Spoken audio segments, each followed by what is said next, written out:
That idles. Last episode, we finally got the engine running and did a little bit of a test drive. We still have not left the bay though, and the work is ongoing.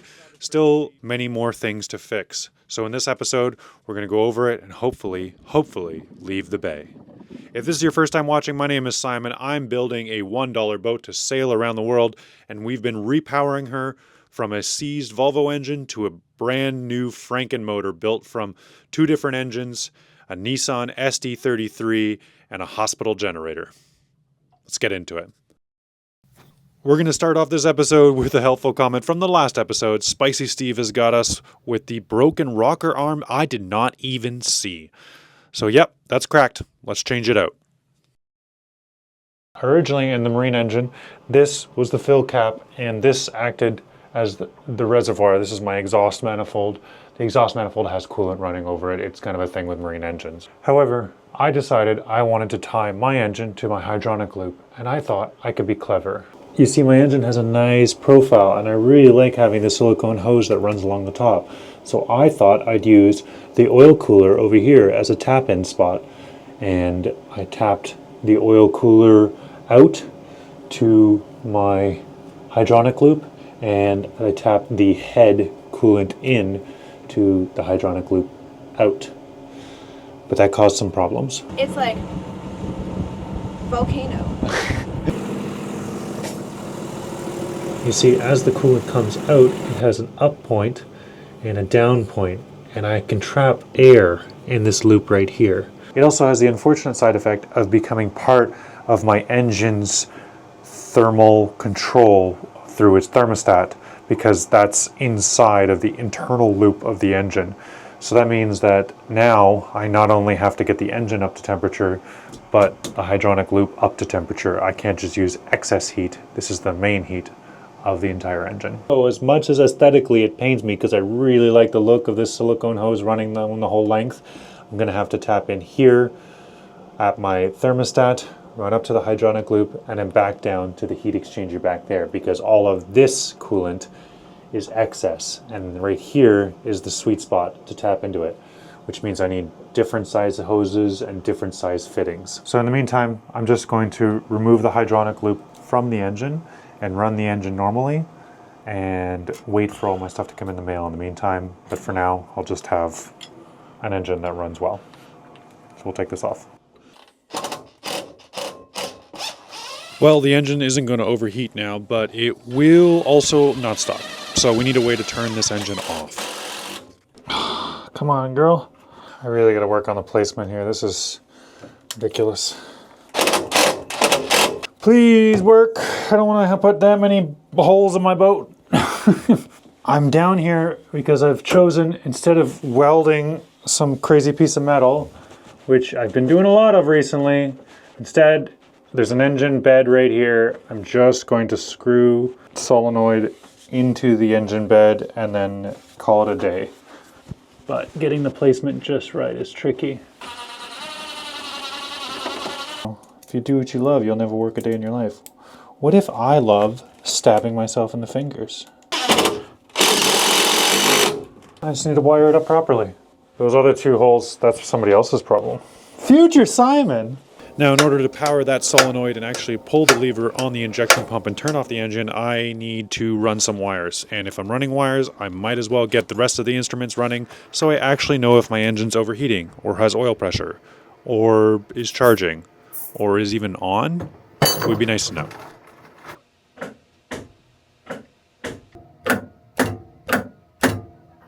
Another major issue with our system is the fueling, and we want to make sure the fueling is doing good, so we finally got our new fuel filters in, so we're going to swap that over and use the priming pump to bleed it dry nice and easy.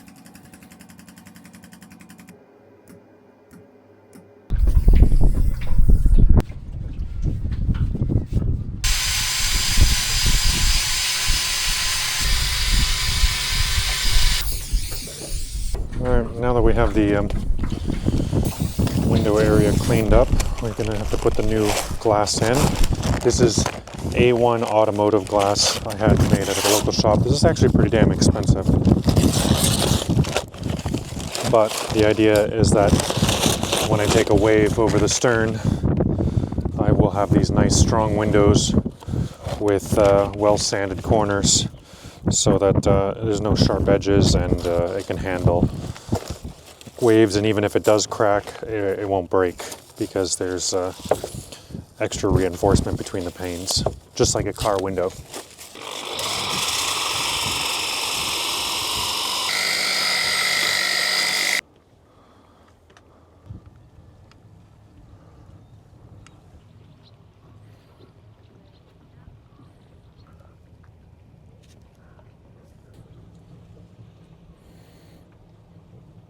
Okay, well, I tried to use some clamps to get it to seal up properly with this Sikaflex because the bronze is hilariously warped. Anyway, cracked it, destroyed about $400 or $500 worth of windows, so that's not good today.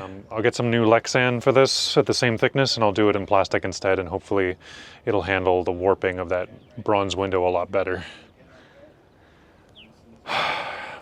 What's very frustrating today is that I have made this mistake before. I bought the exact same A1 windshield glass for my previous boat, and it cracked right away. And I should have known better. Even if I had done this properly and had all that caulking in there that I did this time, I would have still cracked it eventually, because boats stretch and grown and, you know, flex, and this glass does not. So it is what it is. Luckily Aaron had some Lexan ready for me, and I know Lexan doesn't last forever. Trust me, I know. But it'll last long enough. And that's kind of what all of this is about. I've learned with boats, it's not really about making something that's permanent, that's going to last for absolutely ever. None of these boats were ever built to last forever. They never thought they would. So why do you think you're going to be able to design something to last forever? It's kind of hubris, right? You build something with a lifespan. You make sure that lifespan is hopefully longer than you need it to be. That's basically it. Just some schlub building a boat, you know? I ain't no boat builder. I ain't no shipwright. Just some guy building a damn boat. You know, some days I learn lessons and some days I forget them. Just what it is, what it is. Okay, so we got the rocker arm fixed. We got a few other fueling system fixed. We got a new filter on here. That all looks great. One thing that I need to change is engine mounts. Now, I ordered engine mounts for this boat. Here's one of them right here. We've got the same type on the front, but unfortunately the mounting holes at the back are slightly too big. This right here is the engine bracket that fits on the transmission, and you can see it don't fit so good. So I reused some of the other ones while the other one's in the mail, and it's been taking like 2 months to get here. And I really want to know if that's the source of my problem. Not because the engine mount is old. It seems to be working fine as an engine mount, but my concern is that it's not a low profile one like this one. It's actually almost a full inch taller than this, meaning that the whole engine is an inch higher than it needs to be, than I wanted it to be, or a little bit less than that, meaning that the prop shaft is levered up. Now I got everything balanced, and it took the absolute maximum of these threads on the forward engine mounts, but I think it's kind of rubbing up against the cutlass bearing a little wrong and causing vibrations at high RPMs. Seems to be working pretty good at low RPMs, but I really want to know what this thing will do full pedal to the metal. In order to get that, we're going to swap the rear engine mounts for these lower profile ones temporary, and then we're going to rebalance the engine and realign it and see if that fixes the problem. Here's the old engine mount, here's the new one, and you can see there's like 3/4 of an inch, maybe even more difference between the two. So that's great. We'll get this one in, and when the new one arrives, we'll be able to swap it in, and it'll actually fit this. The problem is, wow, that is a whole ass inch with more clearance. When I was making my engine beds, I was comparing them to these, and so that's why everything's off by so much. Really messed myself up here.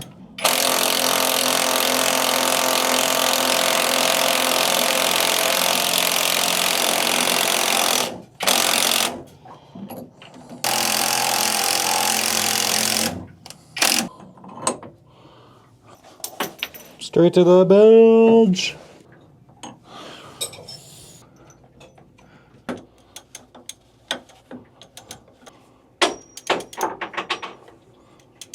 Engine mount back on. I'll put a bolt on the top so we can get the alignment just right. Long nim markers for the wind, man. Didn't.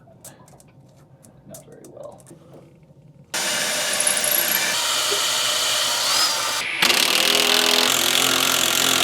Marilyn Mansoning it right about now. Or do I have them? It's not even starting. I will get as much as I can.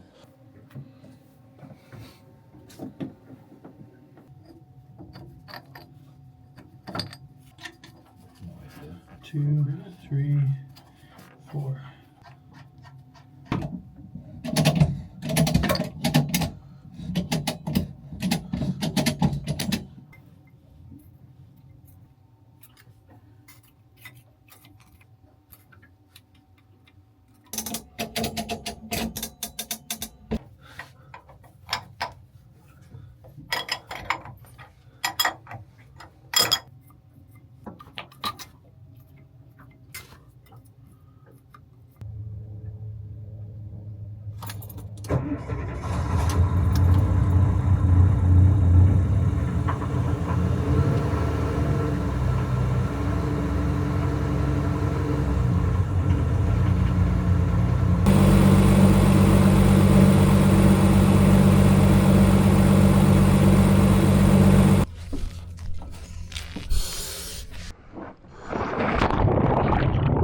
Now, because I've done the alignment and the fuel filters and the cooling system, I'm really optimistic about finding out what my cruising and top speeds are here. So in order to get a good reading on that, we're cleaning the hull, scraping it, scrubbing it, and yeah, I'm definitely due for new coat of bottom paint.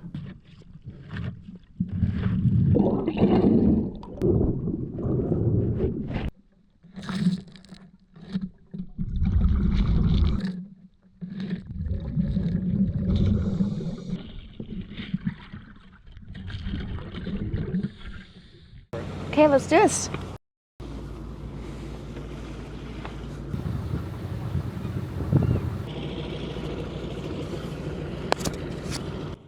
I think you have a visitor.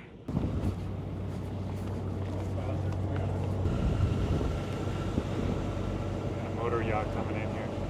You are a motor yacht right now.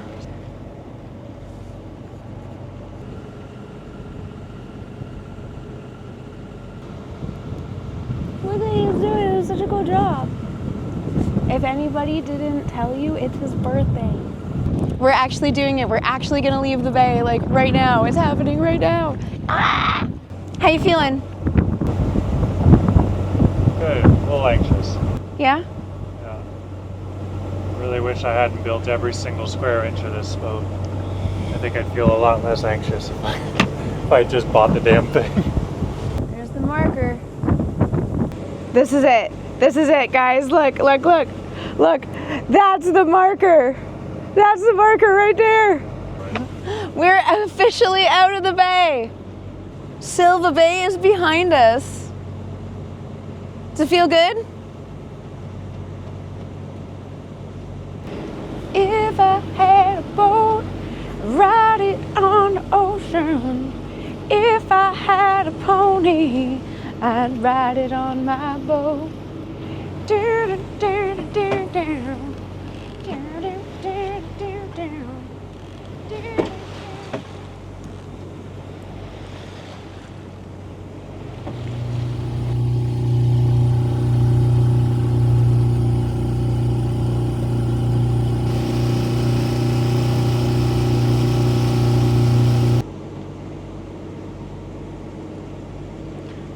Look at the wide open sea, baby.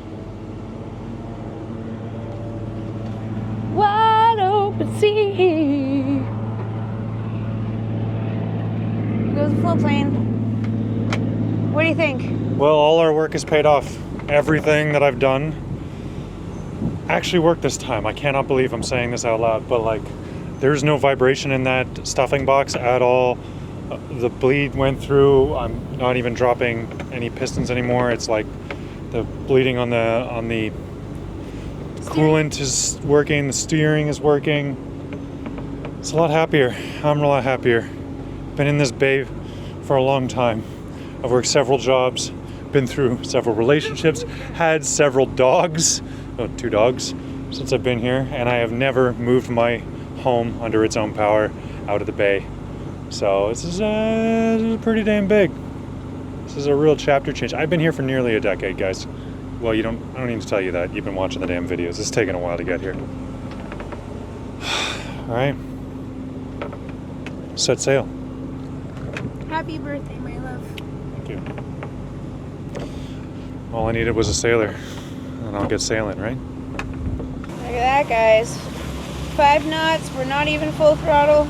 We got Pacific Swift coming up on our port side. That's kind of cool. Guys, this feels good. This feels real good.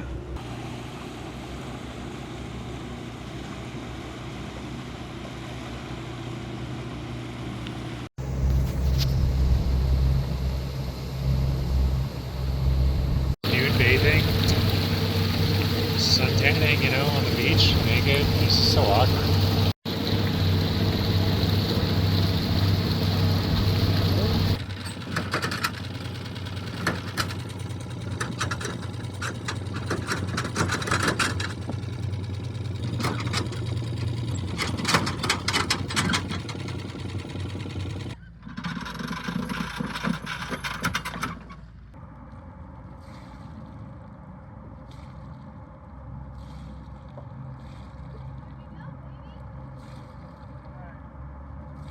And here we are at the beautiful Kendrick Island anchorage.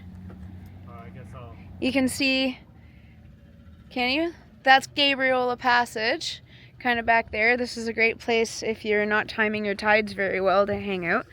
If you're, this is a great, magnificent journey. We've gone really far, a whole 1.3 nautical miles today. So yeah. It's not Silva Bay! I love Silva Bay, but this feels good. Feels good. So RPM gauge might not be totally accurate. Alternator's not outputting any power. We don't know if the prop is really the right setup for this boat with this new engine and this new transmission.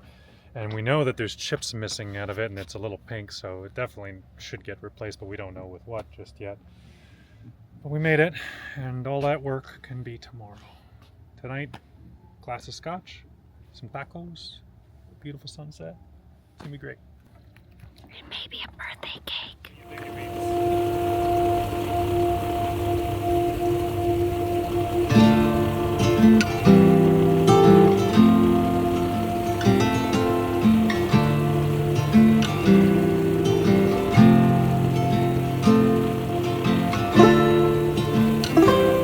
She's so pretty. She'll look better.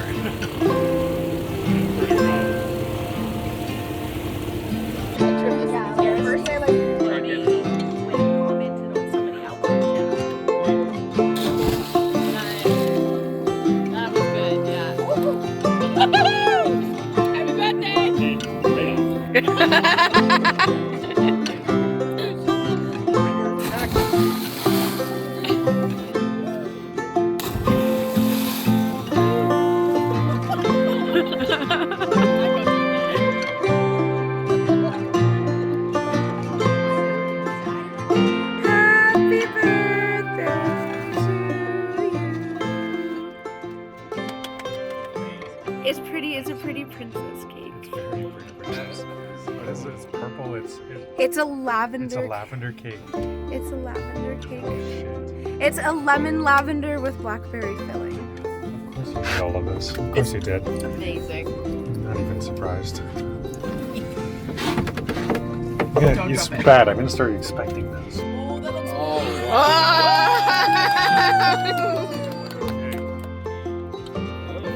But the proof's in the...